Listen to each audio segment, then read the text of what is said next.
Hare Krishna, Haribol. Estamos começando mais uma aula sobre o Srimad Bhagavad Gita, o diálogo sagrado entre o Senhor Absoluto, Shri Krishna, e o arqueiro Arjuna. Nós vamos começar com os mantras que nos conectam com os grandes Vaishnavas, com Srila Gurudeva e com o Guru Parampara. Om Ajnana-timirandasya Gyananjana Shalakaya Chakshurunmilitam Yena Tasmai Shri Gurave Namaha.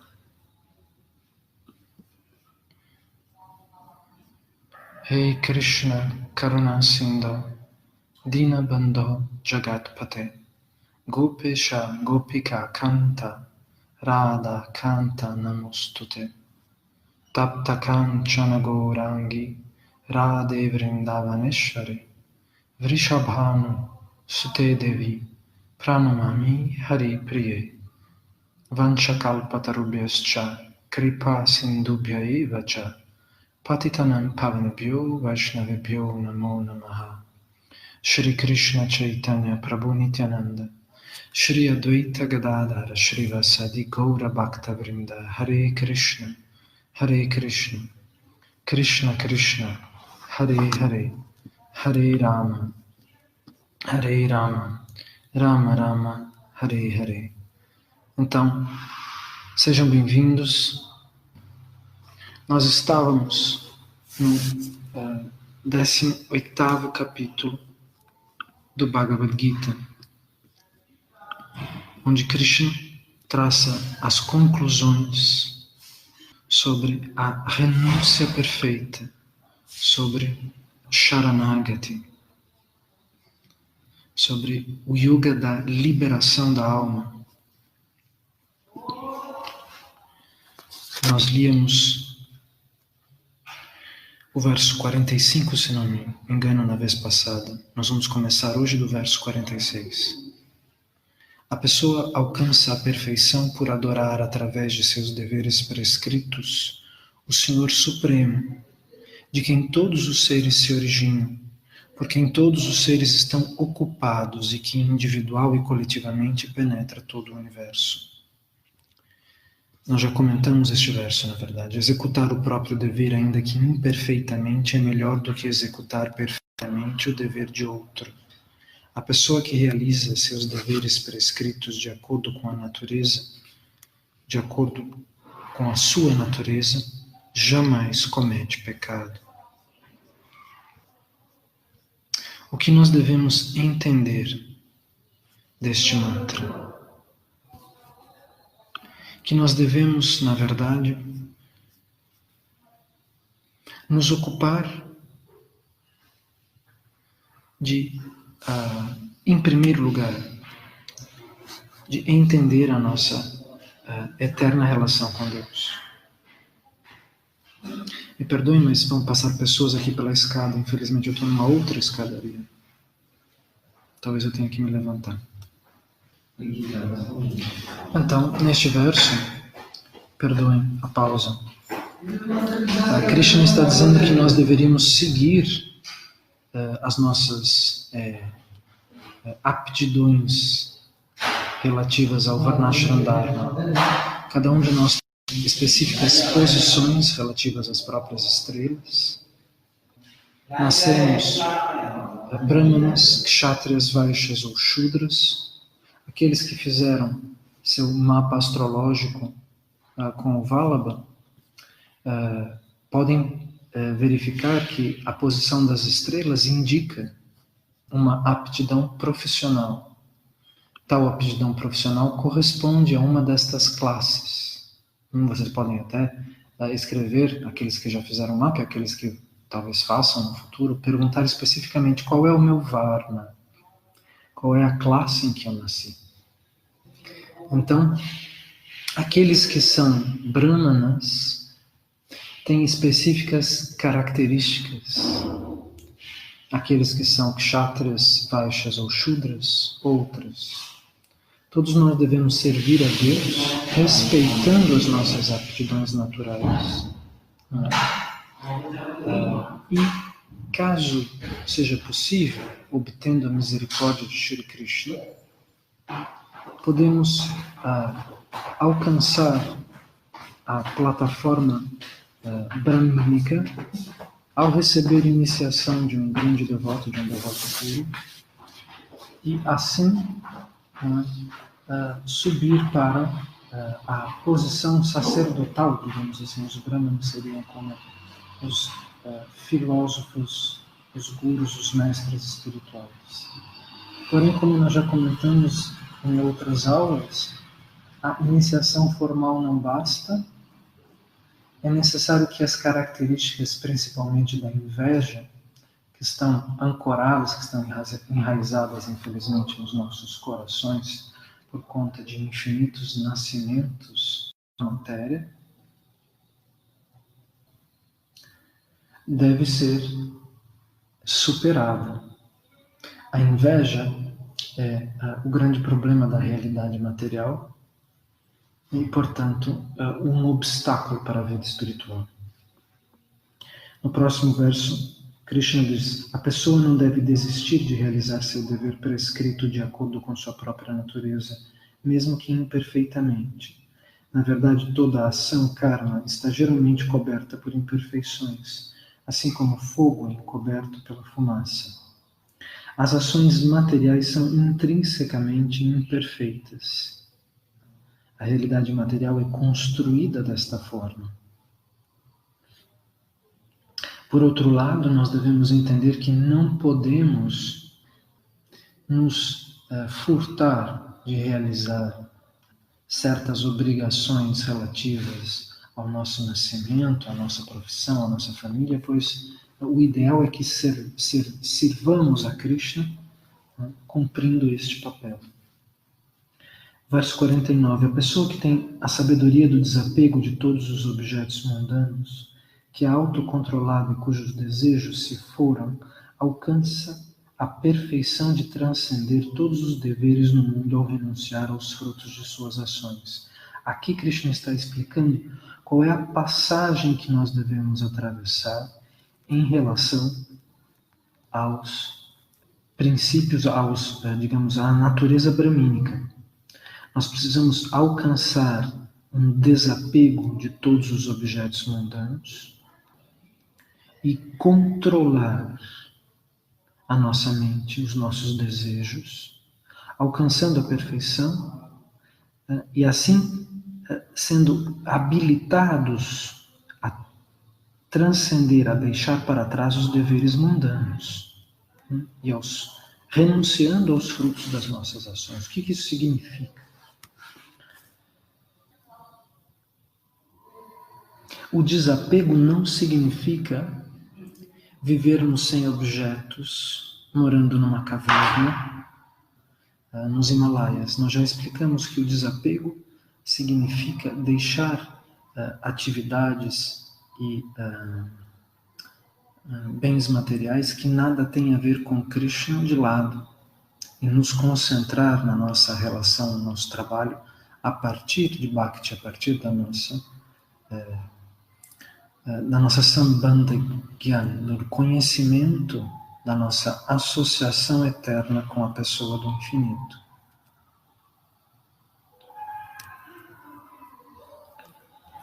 Na verdade, me perdoe, hoje é um dia muito auspicioso. Aqui nós comemoramos o desaparecimento de Srila Sarasvati Thakur Prabhupada. E eu estou ainda muito emocionado pelas coisas que foram ditas, pela beleza desse Vaishnava que veio ao mundo para nos conduzir passo a passo dentro do processo de Bhakti. Então, enquanto eu leio os versos, minha mente ainda está sonhando com as palavras que foram explicadas acerca de Bhaktisiddhanta. Se possível, o aparecimento do Bhaktisiddhanta no dia 26, nós faremos uma aula falando especificamente sobre ele. Perdoem minha mente raptada por outro assunto neste momento. Krishna continua: ó Arjuna, ó Kaunteya. Kaunteya significa ó filho de Kunti, é o nome da rainha, mãe dos 5 Pandavas, é Kunti. Agora ouça-me falar, resumidamente, sobre como a pessoa que alcançou a transcendência de todos os deveres consegue atingir o plano transcendental do absoluto, o estágio final do conhecimento, o despertar espiritual.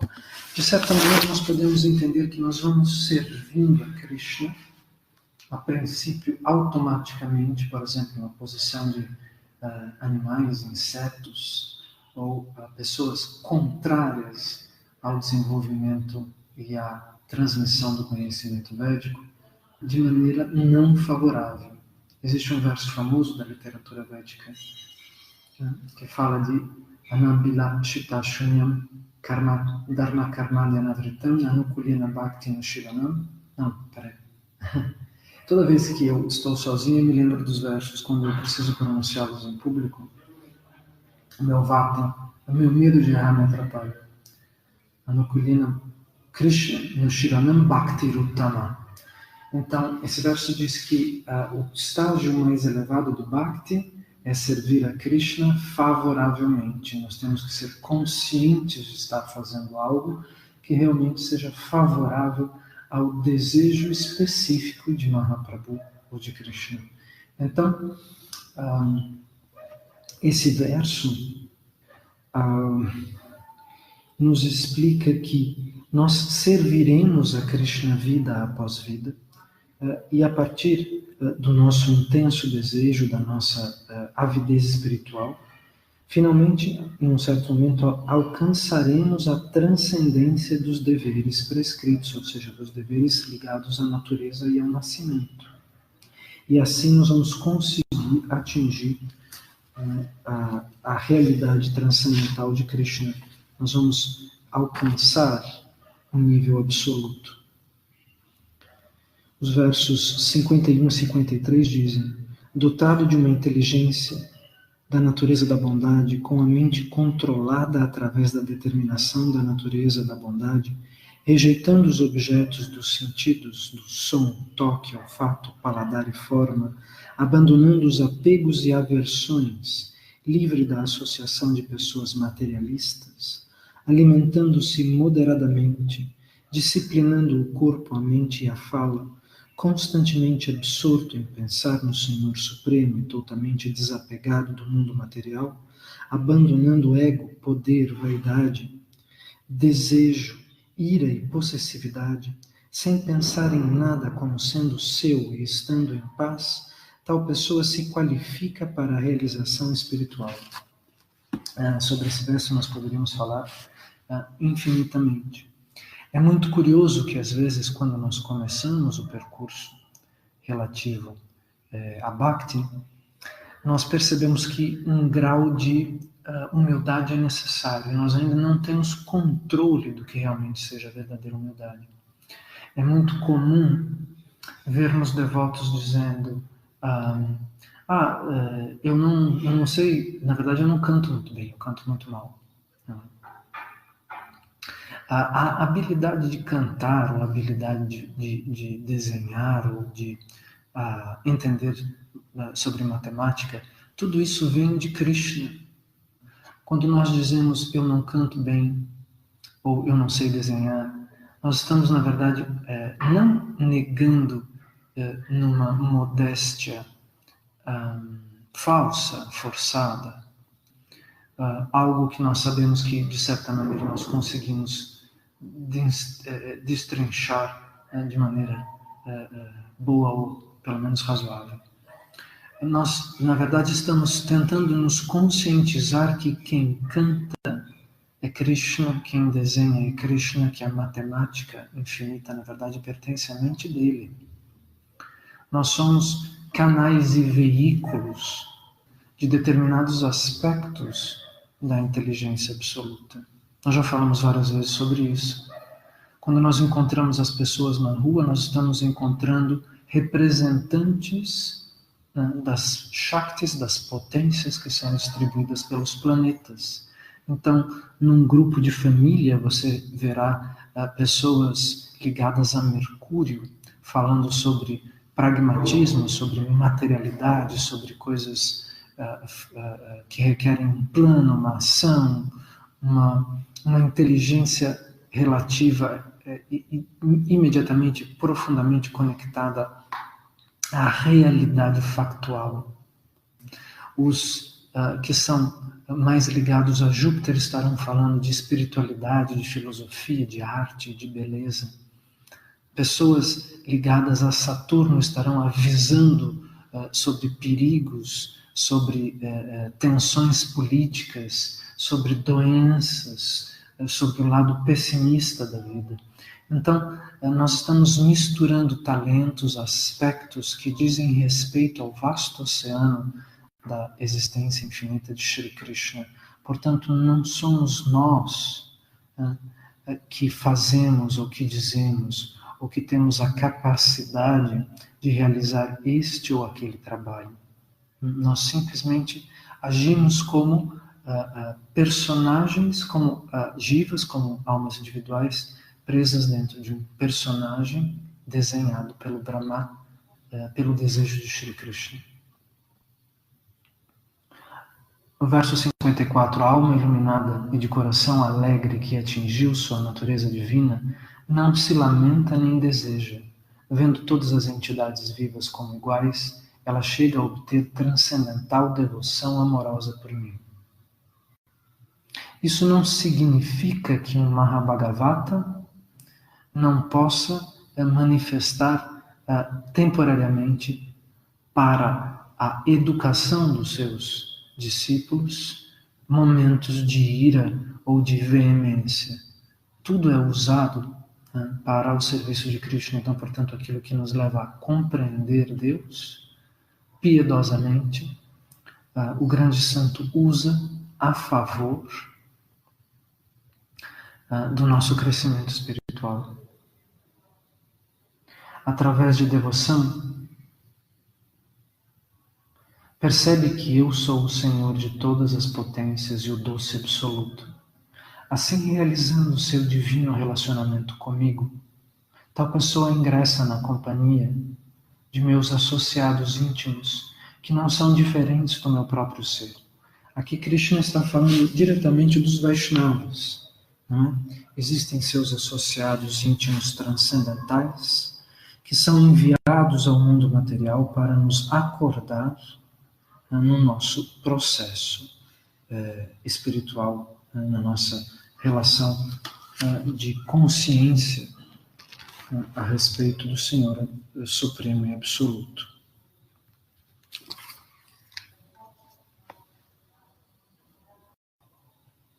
Ainda que estejam sempre dedicados a todos os deveres, aqueles que refugiam-se em mim obtêm por minha graça o plano eterno e indisturbável do serviço. Na verdade, tudo roda, explicava em detalhe Srila Gurudeva, ao redor de um serviço eterno.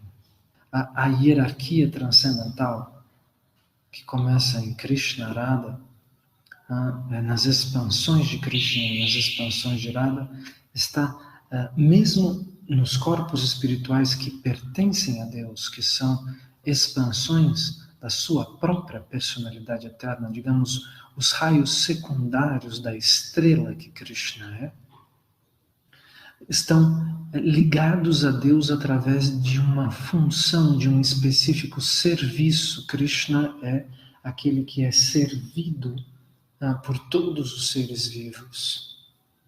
Então, na plataforma transcendental, as almas são organizadas e são posicionadas ao redor do Supremo através de uma consciência relativa a uma linha de sucessão hierárquica.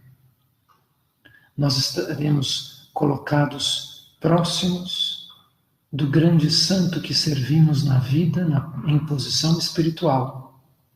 E ao servi-lo, nós na verdade, o ajudaremos a servir o seu Guru, que ajuda a servir o seu Guru e todas as almas transcendentais para quem estes Nityasiddhas, estas almas eternamente liberadas, servem eternamente. Nós estaremos linkados a esta sucessão. Esta sucessão é explicada. Quem é a primeira expansão de Radharani?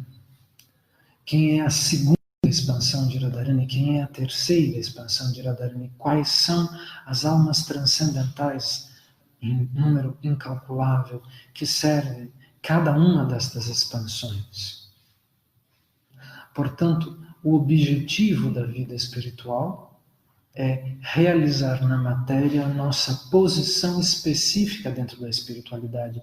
E por isso, vencer os aspectos da inveja é fundamental. Pois nós vamos nos colocar, talvez, como, supondo, a 20ª milésima quinta alma que serve uma expansão X de Radharani a assessorar Krishna em seus passatempos eternos. Não é? Se nós não vencemos a inveja material, como é que nós poderíamos nos colocar em eterno serviço e adoração da pessoa suprema, numa posição que talvez não seja tão privilegiada quanto outras? Na verdade, esta ideia é algo que não existe em realidade, pois Krishna é capaz de nos dar êxtase e satisfação eternos em qualquer posição que nós consigamos alcançar ou que nós consigamos compreender que seja a nossa identidade eterna. Não existe a preocupação com a posição. Existe, na verdade, a preocupação com o processo de passo a passo nos qualificarmos para alcançarmos esta consciência através do serviço e da misericórdia de Shri Guru.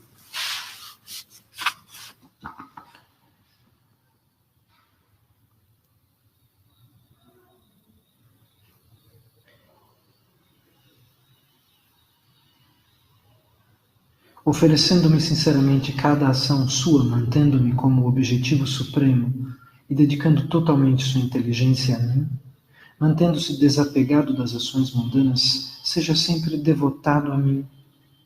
Entregando-me seu coração, você será capaz de ultrapassar todos os obstáculos por minha graça, mas se por orgulho você não der atenção às minhas palavras, você perecerá. Na verdade, como funciona então isso? Nós imaginamos que basta ler o Bhagavad Gita. Os Vaishnavas explicam que é no serviço do nosso dia a dia, da nossa relação com os Vaishnavas vivos, com a sucessão discipular, que nós vamos conseguir realizar este serviço. É através do contato relacional entre guru e discípulo que nós vamos conseguir superar e ultrapassar esses obstáculos. Devido ao orgulho, você está pensando, eu não lutarei. Krishna está falando de Arjuna em relação à batalha. Mas a sua decisão será em vão, porque sua natureza obrigará você a lutar. Quando eu comecei este processo, eu pensei que eu viria para a Índia e me tornaria um monge, cantando japa, contemplando o Ganges e os elefantes que passavam no horizonte. Mas, na verdade, eu percebo que a minha natureza de professor se mantém viva e, portanto, o meu serviço passa, obviamente, através de diferentes fases de purificação e de compreensão, cometendo erros e sendo corrigido. Eu vou purificando esses aspectos, mas meu serviço passa através de uma predisposição relativa ao meu karma. A posição de Júpiter no meu mapa ou de outros planetas indicam um determinado percurso. Então, dentro deste percurso, eu tento entregar o meu coração ao Senhor. Quando nós não damos atenção às palavras de Krishna, Nós não, na verdade, isso significa que nós não entendemos o que ele está dizendo por falta de sinceridade, ou não percebemos a identidade e o trabalho daqueles que são nossos verdadeiros bem-querentes, daqueles que nos ajudam a avançar nesse processo.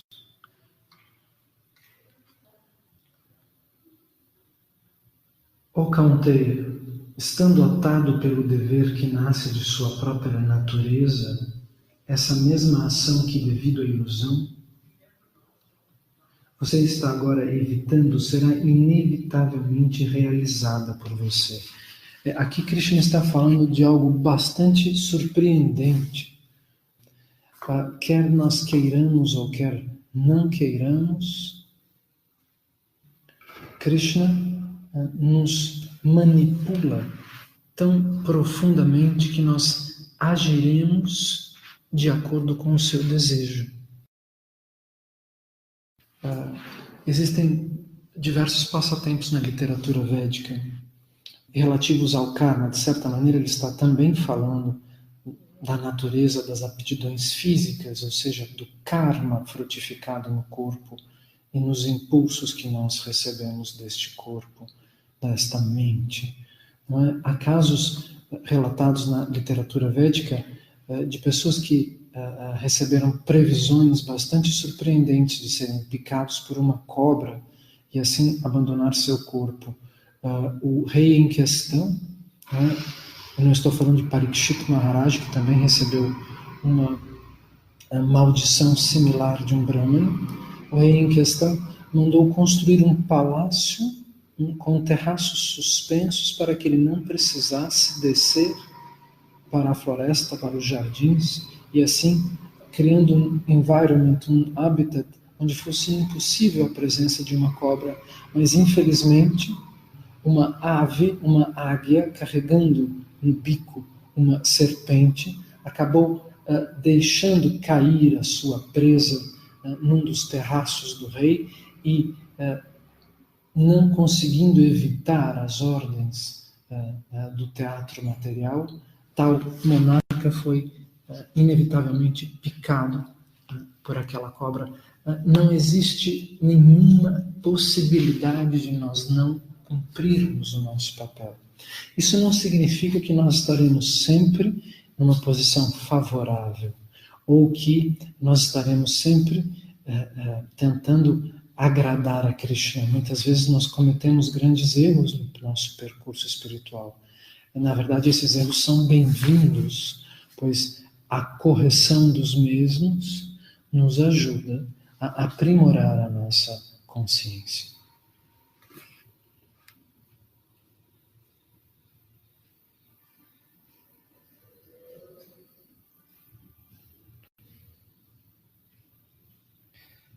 Estando atado pelo dever que nasce de sua própria natureza, essa mesma ação que devido à ilusão você agora está evitando, será inevitavelmente realizada por você. Ó Arjuna, o Senhor Supremo está situado no coração de todos os seres e por sua potência ilusória, ele os faz girar através de muitas existências, como bonecos montados num carrossel. Ó Bharata, entregue-se de todo o coração a Ele. Por sua graça você alcançará a suprema paz e a morada eterna. É Ele que nos faz acertar, é Ele que nos faz errar. Nós devemos, quando nós não conseguimos, por exemplo, domar um aspecto do caráter, nós devemos orar para Krishna 1, 2, 3, 5 vezes ao dia e pedir para Ele que Ele consiga transformar a nossa personalidade. Não há nada que Krishna não possa fazer e Ele tem a tendência de escutar o que nós estamos dizendo e de nos conceder o que desejamos se realmente somos sinceros. Eu revelei a você ensinamentos muito profundos.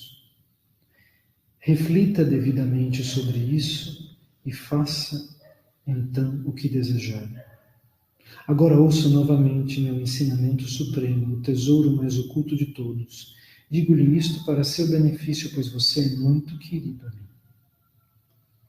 Vamos ler o comentário, um dos raros comentários de Srila Bhakti Rakshak Sridhar Maharaj, no Tesouro Oculto do Doce Absoluto. Segundo Srila Bhaktivinoda Thakur, a sabedoria da autorrealização, o segundo e terceiro capítulos do Shri Gita, são os profundos ensinamentos do Senhor Shri Krishna. As descrições de si mesmo como o Supremo no sétimo e oitavo capítulos são ainda mais profundas, pois este conhecimento faz nascer a devoção.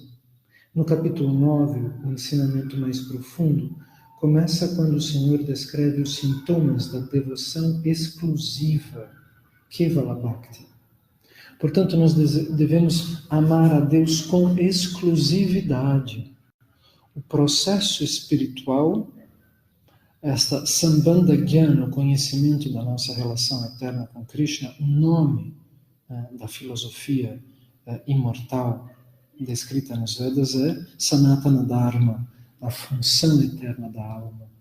A nossa ligação é direta com Krishna através da sucessão discipular. Portanto, a Ele deve ir a nossa adoração hoje, amanhã, depois de amanhã e sempre. Por ser Arjuna um devoto muito querido para ele, continua no comentário Bhakti Rakshak Sridhar Maharaj, o Senhor agora repete seu ensinamento secreto para o benefício de Arjuna. Dessa vez, ele revela o mais oculto de todos os tesouros ocultos.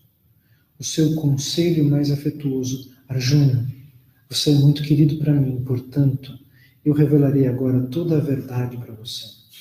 E Krishna diz no verso 65, pense sempre em mim, devote-se a mim, adore-me e ofereça reverências a mim, e certamente você virá até mim. Eu prometo isso a você, porque você é muito querido. Abandone todos os tipos de religião e renda-se apenas a mim. Eu libertarei você de todos os pecados. Não tenha medo.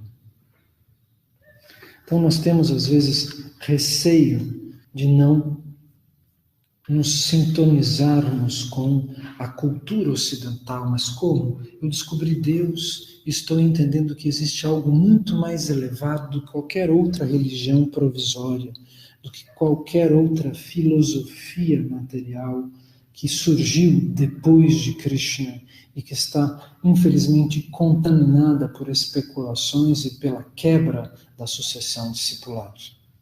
Mas Krishna diz claramente, abandone todos os tipos de religião e renda-se apenas a mim. Eu libertarei você de todos os pecados. Não se desespere. Na verdade, a figura do guru é como um treinador. Ele é, na verdade, em primeiro lugar, treinado pelo seu guru.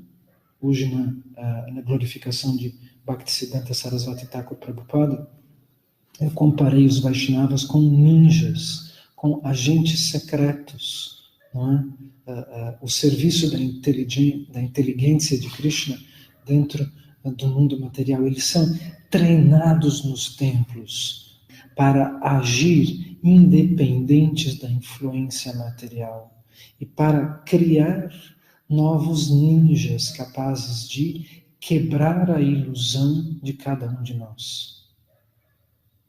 Quando nós vamos prestando atenção nesses ensinamentos, que são feitos de amor e afeto, sem dúvida alguma, nós vamos percebendo que há um lado extremamente doce, um lado relativo à misericórdia, um lado relativo à beleza das formas transcendentais e da realidade eterna. Mas existe o outro lado, o lado da dureza do guru, do ensinamento, da correção.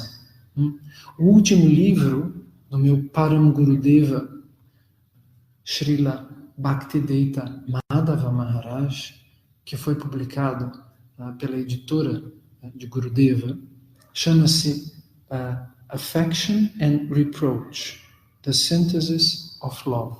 Em português seria afeição e... é difícil traduzir isso. Afeição e correção e bronca e castigo, de certa maneira. Vocês podem olhar no dicionário. Reproach, reprovação, chastisement, era uma das palavras que poderiam ter sido usadas para esse título. A síntese do amor.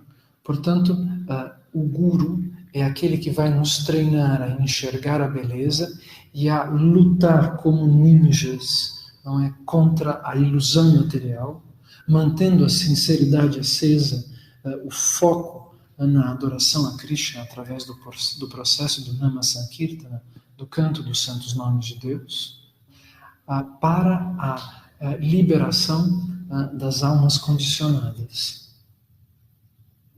É literalmente um treinamento de soldados altamente especializados que devem, segundo Bhaktisiddhanta Sarasvati Thakur Prabhupada, gastar galões de sangue, se necessário, para conseguir liberar uma alma condicionada. Tudo aquilo que é necessário para acordarmos do torpor, aqueles que estão envolvidos na cultura, né, da ilusão. Bhaktisiddhanta diz, numa passagem bastante extraordinária, ele diz: to deliver a Bada Jiva, a conditioned soul, of the powers of the enchantress, to deliver a Bada Jiva of the power of the enchantress is the unpleasant duty of Gaudiya Mat. Eu vou traduzir em português, eu me lembro, decorei a frase como ele a pronunciou em inglês. Liberar uma alma condicionada dos poderes da feiticeira, da encantadora potência material, é o desagradável dever dos membros da Gaudiya Mat. Ele usa literalmente a palavra desagradável, unpleasant, perdoe-me a pronúncia. Desprazeroso. Pleasure em inglês significa prazer. Pleasant é prazeroso, desprazeroso, desagradável. É desagradável acordar alguém. E este ato difícil de ser realizado, desprender alguém que está amarrado pelas raízes da cultura da ilusão, a cultura mundana, a cultura que passa na televisão, que passa na nossa mente, que passa nos livros, que passa até nos museus mais caros e sofisticados. É o difícil dever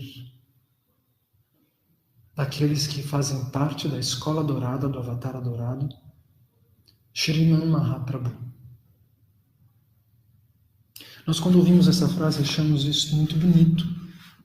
Mas quando alguém tenta soltar as amarras do nosso braço, nos dizer, tente entender isso desta maneira, tente perceber isso daquela, às vezes nós nos rebelamos, pois não há nada mais difícil, mais desagradável do que alguém que queira nos dizer como nós devemos pensar, o que nós devemos pensar. Os Vaishnavas não querem nos controlar, eles querem nos libertar e nos ensinar que as formas de pensamento e emoção podem ser diferentes daquelas que nós estamos desenvolvendo até o momento atual. Existem outras maneiras de reagir à realidade do que aquelas que nós conhecemos.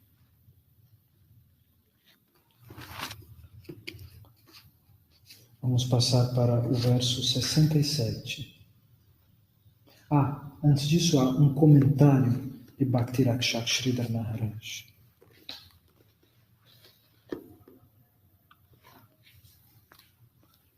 Aqui, a glória do significado oculto do Bhagavad Gita é cantada.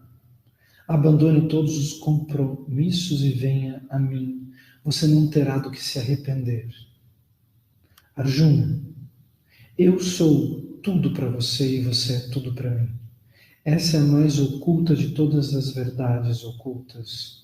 O que mais posso dizer?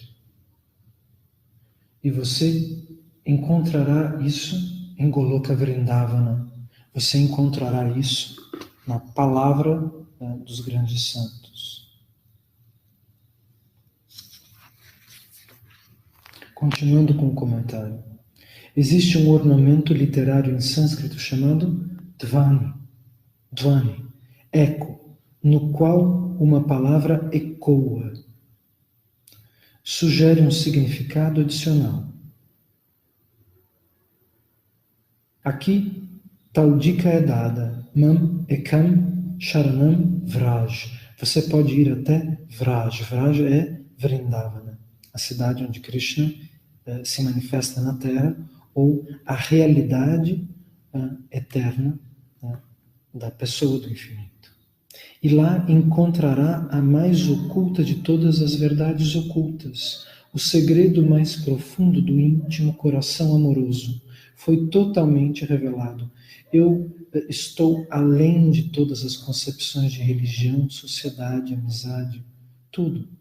Minha posição está acima de tudo e no coração, do coração de tudo.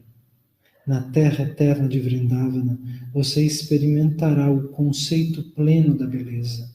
Abandone todas as demais ocupações e perspectivas e venha apenas a mim. Seu anseio interior será satisfeito muito além das expectativas. Você encontrará tamanha dignidade em mim que estará acima da reação e do arrependimento. Esse é o significado mais profundo da glória mais elevada, diz Bhakti Rakshak Sridhar Maharaj. E ele continua: se uma pessoa atinge essa concepção, tudo mais será visto como pecado. Tudo o que é considerado como dever ou pureza que nasce nesse mundo será visto como pecaminoso, pois está abaixo deste nível, abaixo desta rendição absoluta. E todas as concepções de religiosidade serão reduzidas ao nível desse pecado, pois são materiais. No plano absoluto, tudo e todos permanecem totalmente conectados a Krishna. E o mínimo desvio desse ideal não é melhor do que cometer um pecado. Portanto, nós chegamos num ponto, diz Bhakti Rakshak Sridhar Maharaj, em que qualquer coisa, mesmo passear num jardim, se torna ínfima, se torna inferior, se torna pecaminosa se nós não estamos adorando o Senhor Supremo. Se nós não nos conectamos a Krishna, qualquer ação é deletéria, é negativa. Nós chegamos num nível de conhecimento em que não há mais gradação positiva a não ser em Deus, diretamente na nossa relação com Ele.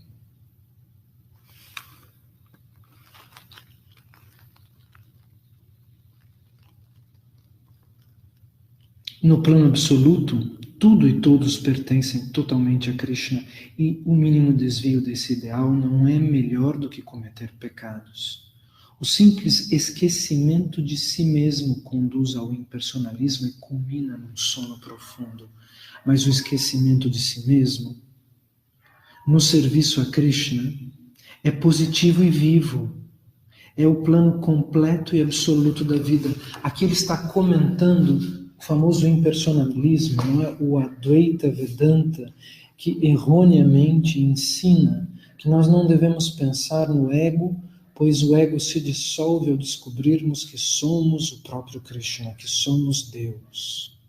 Ele está dizendo, esquecer-se do ego para acreditar que somos Deus é algo pecaminoso. Porém, esquecer-se do ego ao desejar dar prazer a Deus, ao desejar satisfazer Krishna, muito pelo contrário, é positivo e vivo.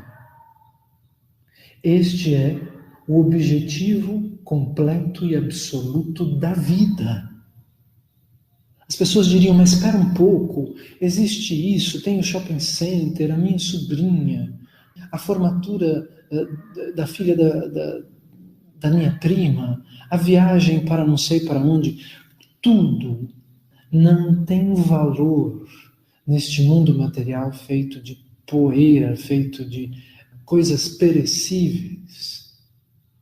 A própria civilização védica deixou pouquíssimas ruínas na Índia. Tudo é mortal, tem começo, meio e fim. Enquanto nós estamos nesta realidade, nada tem valor, é óbvio.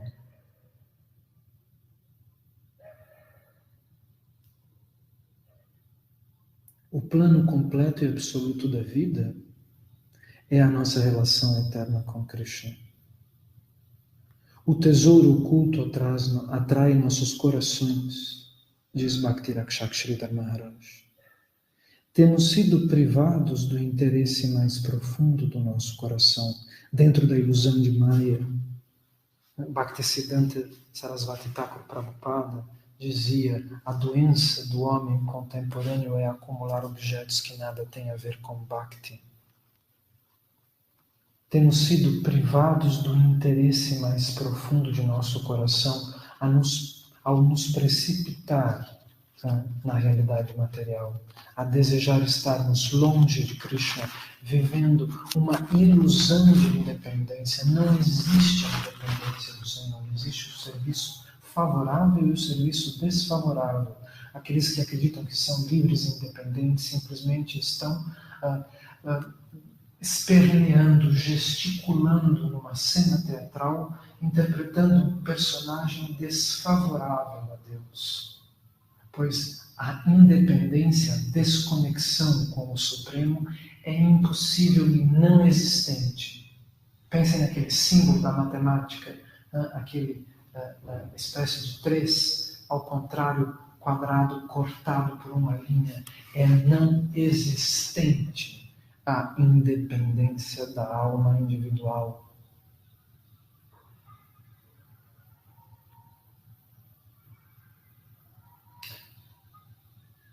Ainda que tenhamos direito natural a ele, Bhakti Rakshak Sridhar Maharaj está falando desse tesouro oculto que foi escondido de nós. Infelizmente, nós somos privados desta realidade suprema. De maneira inigualável, o Bhagavad Gita considera todos esses aspectos, de maneira inigualável, o Shri Gita considera todos esses aspectos e nos direciona ao significado correto e à conclusão de todos os Upanishads. A partir desse ponto, o Srimad Bhagavatam começa. Ou seja, quando nós chegamos nessa consciência de que a realidade, no seu nível da ignorância, no seu nível da paixão, no seu nível da bondade, tudo isso, na verdade, não passa de uma ilusão, de um pecado qualquer, mais ou menos médio, alto, ou baixo ou elevado, não importa, porque nós estamos longe dele. Quando nós chegamos nesse nível, a compreensão do Purana, do texto sagrado da devoção, Srimad Bhagavatam, se abrirá diante de nós. Às vezes vocês desejam que eu fale sobre aquele aspecto, mas o processo de alcançar este conhecimento diz respeito a um itinerário da consciência. Quando nós finalmente tomamos o Srimad Bhagavatam em mãos e o lemos com a assistência de um devoto puro, é porque nós chegamos a este nível finalmente. Você nunca deve revelar este tesouro oculto para alguém desprovido de autossacrifício, para um não devoto, para quem não tem fé, para os que são avessos ao meu serviço ou para os que me invejam. Portanto, Krishna está limitando. Nós temos a vontade de subir no capô do carro parado na rua e com o megafone gritar que Krishna é Deus, mas nós recebemos uma clara instrução. Você não deve revelar esse tesouro oculto para alguém desprovido de autossacrifício, para uma pessoa que não tem capacidade de renunciar ao próprio desejo, de renunciar à própria independência. Isso não significa se tornar um robô, isso significa dançar a música do Supremo, dançar o Mahamantra perfeito que toca dentro da realidade, às vezes invisivelmente. Se nós não nos rendemos à valsa, à coreografia que os Vaishnavas estão dançando diante de nós, esse processo não pode acontecer. Isso não significa que não possam haver conversas, que um aluno não possa perguntar sucessivas vezes um ponto que não conhece. Nós não devemos forjar a personalidade santa diante daqueles que nos instruem.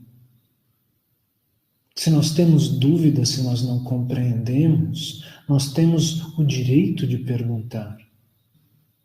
Às vezes é exatamente aquele discípulo que demonstra, que expõe a própria dificuldade e a própria rebeldia, que terá com o guru uma relação mais intensa. Obviamente, nos limites daquilo que é uma etiqueta, pelo menos básica. Nada justifica uma agressão, uma acusação, uma violência. Mas a dúvida, a incompreensão é bem-vinda, pois é através dela que o seu contrário se manifestará.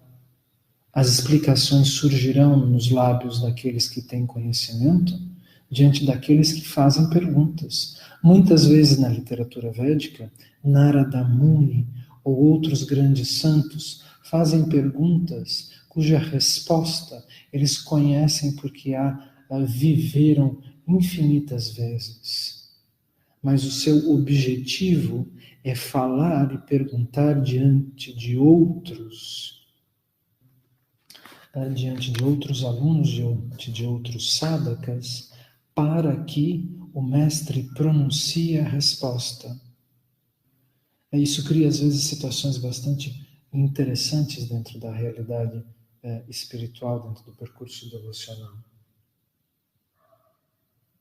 O verso 68 diz: aquele que revela as glórias deste supremo segredo para meus devotos, obterá devoção transcendental por mim e sem dúvida virá a mim.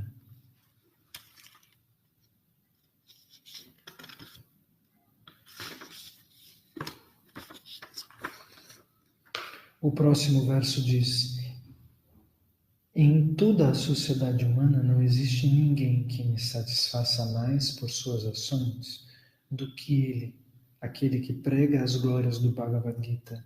Nem haverá no mundo alguém mais querido para mim do que ele. O verso 70. E aquele que estuda com devoção esta nossa sagrada conversa, me adorará através do conhecimento sacrifício. Esta é a minha conclusão, diz Krishna. Eu agradeço mais uma vez a atenção de todos vocês. Peço que continuem escrevendo seus depoimentos, eles fazem parte de uma maneira que a gente pode ter de ter uma ideia, não é, do que está acontecendo no íntimo de vocês. E de nenhum modo eu desejo que nesses depoimentos alguém me glorifique, ou diga isso ou aquilo. Não me interessa esse aspecto. O que me interessa saber é a mudança dentro do coração de vocês em relação à realidade. O modo como vocês tentam controlar os sentidos, o modo como vocês tentam aplicar o conhecimento do Bhagavad Gita no dia a dia. Isso sim é o que nós desejamos perceber e compreender através das palavras pessoais de cada um. O Bhagavad Gita, se não causa uma alteração muito forte da realidade, é porque ele ainda não foi compreendido adequadamente. Muitas pessoas dizem, eu já li o Bhagavad Gita várias vezes, mas não se deixaram influenciar, não se deixaram alterar por este conhecimento. Sem uma profunda transformação íntima, profunda, irrevogável, na verdade, o ensinamento do Gita não chega ao coração da alma individual. Portanto, o objetivo deste pedido é ter uma percepção mais próxima da realidade que cada um de vocês vive. Vou repetir que nós teremos nós teremos uma prova relativa aos temas principais do Bhagavad Gita, pois não haveria sentido falarmos tanto sobre estes mantras e não convidarmos os alunos a entender e memorizar os pontos chaves deste ensinamento. Vancha kalpatarubhyascha kripa sindubheva cha patitanam pavanebhyo vaishnavebhyo namo namaha. Sim, Ellen, Vrindavana, Vraj e Braj têm o mesmo significado. Todos dizem respeito à realidade transcendental de Krishna. Na verdade, Vraj e Braja são a mesma pronúncia, não é escrita em duas formas diferentes. Com o tempo vocês vão entendendo melhor todos esses aspectos. Agradeço mais uma vez a todos pela atenção e pela confiança. Em nome de Srila Gurudeva, me despeço de vocês. Quarta-feira nós vamos tentar ter uma aula. Por favor, procurem glorificar Bhaktisiddhanta nesse dia, o dia 26 de dezembro. É um dia extremamente forte e auspicioso. Hare Krishna, Hare Bol.